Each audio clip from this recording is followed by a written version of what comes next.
ایک نہایت شاطر اور ماہر چور نے چوری کی خاطر مہنگا لباس زیب تن کر کے معزز اور محترم دکھائی دینے والے شیخ جیسا حلیہ بنایا اور صرافہ بازار میں سونار کی ایک دکان کے اندر چلا گیا۔ سونار نے جب اپنی دکان میں وضع قطع سے نہایت ہی رئیس اور محترم دکھائی دینے والے شیخ کو دیکھا جس کا نورانی چہرہ چمک رہا تھا تو سونار کو ایسا لگا جسے اس کی دکان کے باغ جاگ اٹھے ہوں۔ اسے پہلی بار اپنی چھوٹی سی دکان کی عزت و وقار میں اضافے کا احساس ہوا۔ سونار نے آگے بڑھ کر شیخ کا استقبال کیا۔ شیخ کے بہروپ میں چور نے کہا، آپ سے آج خریداری تو ضرور ہوگی، مگر اس سے پہلے بتائے کیا آپ کے لیے ممکن ہے کہ آپ اپنی سخاوت سے ہمارے ساتھ مسجد بنانے میں حصہ ڈالیں؟ اس نیک کام میں آپ کا حصہ خواہ ایک درہم ہی کیوں نہ ہو۔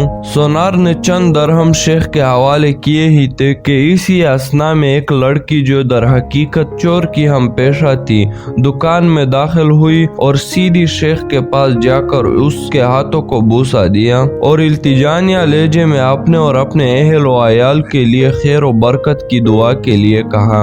سونار نے جب یہ منظر دیکھا تو اس سے رہا نہ گیا اور معذرت خواہ لہجے میں کہنے لگا، اے محترم شیخ، لا علمی کی معافی چاہتا ہوں مگر میں نے آپ کو پہچانا نہیں ہے۔ لڑکی نے یہ سن کر تعجب کا اظہار کیا اور سونار سے مخاطب ہو کر کہنے لگی، تم کیسے بد نصیب انسان ہو، برکت، علم، فضل اور رزق کا سبب خود چل کر تمہارے پاس گیا ہے اور تم اسے پہچاننے سے قاصر ہو۔ لڑکی نے شیخ کی طرف اشارہ کرتے ہوئے کہا کہ یہ فلاں علاقے کے مشہور و معروف شیخ ہیں جنہیں خدا نے کثرت علم، دولت کی فراوانی اور ہر قسم کی دنیاوی نعمتوں سے مالا مال کر رکھا ہے۔ انہیں انسانوں کے بھلے کے سوا کسی چیز کی حاجت نہیں ہے۔ لوگ ان کی ایک جھلک دیکھنے کے لیے بےتاب رہتے ہیں۔ سونار نے شیخ سے معافی مانگتے ہوئے کہا کہ شیخ صاحب، میں معافی کا طلبگار ہوں۔ میرا سارا وقت اسی دکان میں گزر جاتا ہے اور باہر کی دنیا سے بے خبر رہتا ہوں، اس لیے اپنی جہالت کی وجہ سے آپ جیسی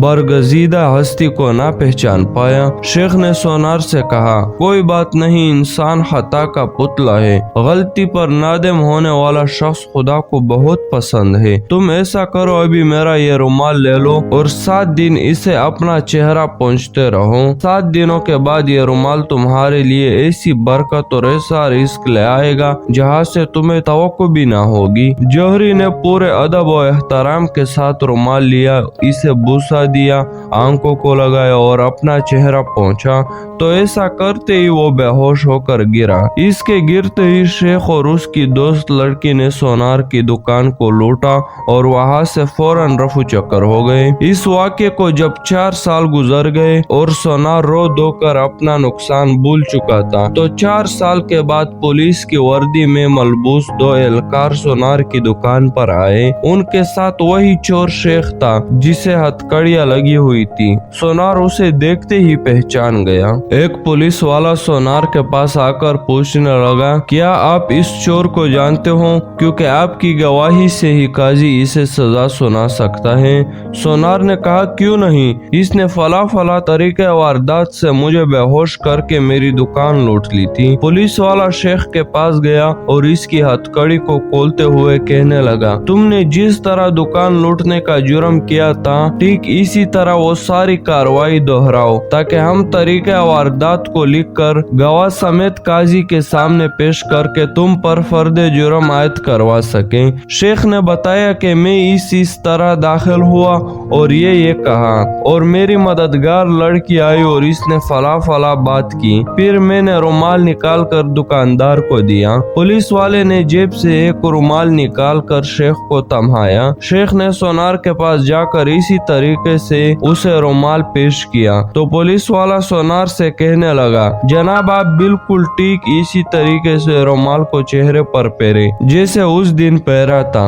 سونار نے ایسا ہی کیا اور وہ پھر سے بیہوش ہو گیا۔ شیخ نے اپنے دوستوں کی مدد سے دوبارہ دکان لوٹ لی، جنہوں نے پولیس والے کا بیس بدل رکھا تھا۔ دوستو، آج ہمارے ملک کا بالکل یہی حال ہے۔ ہر 4 سال بعد چور بیس بدل کر ہمارے پاس آتا ہے اور چکنی چپڑی باتوں سے ملک و عوام کا سامان لوٹ کر پتلی گلی سے نکل لیتا ہے۔ ہر دفعہ ایک نیا منظر، نیا لباس، نیا بہروپ، نئی شکل اور نیا حربہ، جس سے عوام دھوکہ کھا کر اعتبار کرتی ہے اور آخر میں محافظوں سمیت نکلتا بھی وہی چور ہے۔ لہٰذا ہر معاملے میں سوچے اور سمجھے۔ مزید ویڈیوز کے لیے سبسکرائب ضرور کریں۔